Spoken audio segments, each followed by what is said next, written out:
हमारे मुल्क का कोई मुस्तकबिल नहीं है। और मैं ये उम्मीद रखता हूँ कि आप सारे मेरे साथ चलेंगे अपने मुल्क के लिए पाकिस्तान।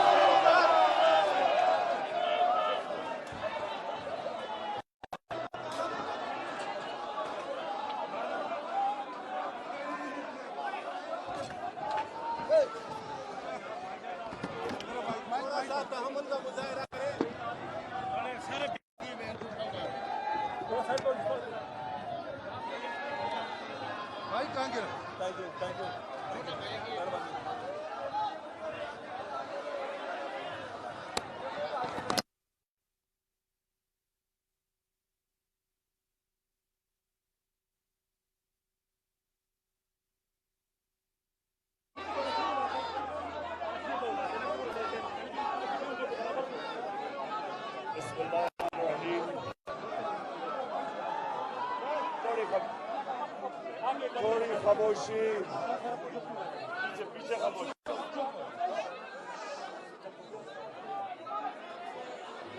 ये जरा पीछे।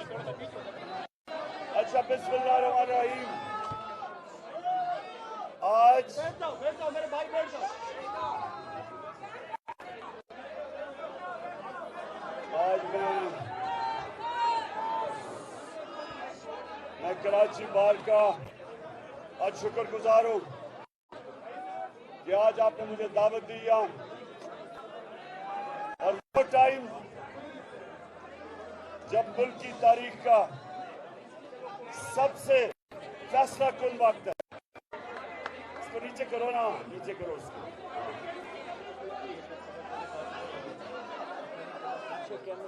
कराची बार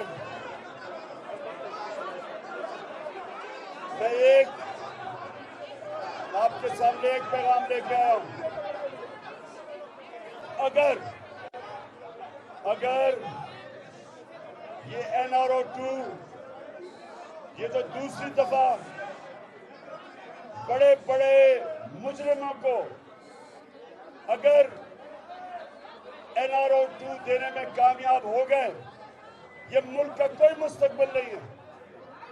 अगर इस मुल्क में सिर्फ छोटा चोर जेल में जाएगा और बड़ा डाकू ईवानों में बैठेगा और उसको मुल्क का इंसाफ का निजाम पकड़ नहीं सकेगा, इस मुल्क का कोई मुस्तकबिल नहीं है। मैं आपकी वकला कम्युनिटी के पास इसलिए आया हूं कि आप वो लोग हैं जो समझते हैं रूल ऑफ लॉ, कानून की हुक्मरानी आप समझते हैं।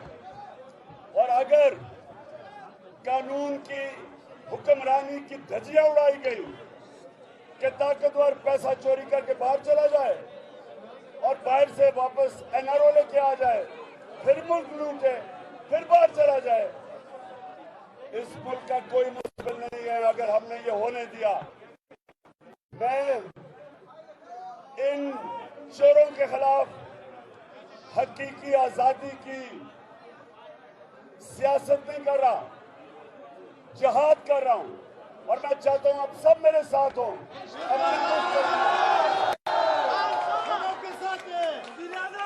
और इंशाअल्लाह मेरे जो पाकिस्तान की लीगल कम्युनिटी है, जो हमारे इस मुल्क के वकला हैं, इंशाअल्लाह वो अब जिस तरह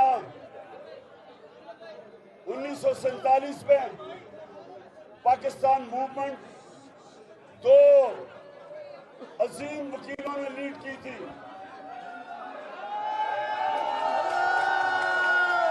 ये वक्त आ गया कि हकीकी आजादी के लिए मेरे सारे पाकिस्तान के वकला खड़े हों, रूल ऑफ लॉ के लिए, इंसाफ के लिए।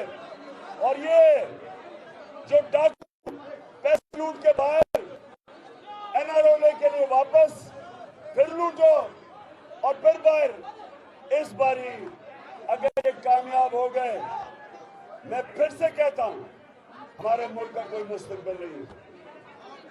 और मैं ये उम्मीद रखता हूं कि आप सारे मेरे साथ चलेंगे अपने मुल्क के लिए पाकिस्तान।